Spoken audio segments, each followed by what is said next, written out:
મુદ્દે યોજાયું ક્ષત્રિય સંમેલન। બારડોલીમાં દક્ષિણ ગુજરાતના ક્ષત્રિયોનું અસ્મિતા સંમેલન યોજાયું।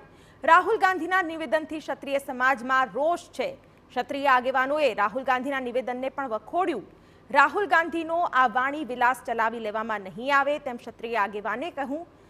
આ નિવેદન મુદ્દે આગળ બેઠક કરી મનોમંથન કરવામાં આવશે તેવો પણ નિર્ણય લેવાયો।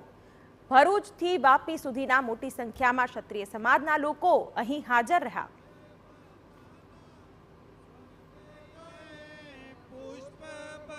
ક્ષત્રિય રાજપૂત સમાજ સંકલન સમિતિ, કોર કમિટી અને સમગ્ર ભારતના ક્ષત્રિયો વતીથી વખોડી નાખું છું। એમને જે શબ્દ પ્રયોગ કર્યો અને રાજા મહારાજાઓનું અપમાન કર્યું છે, એમની જે ભાષા હતી એ ભાષા કોઈ પણ કાળે ચલાવી લેવા એવી છે જ નહીં। એટલે હું આપના માધ્યમથી આ વાતની સખત શબ્દોમાં આલોચના કરું છું।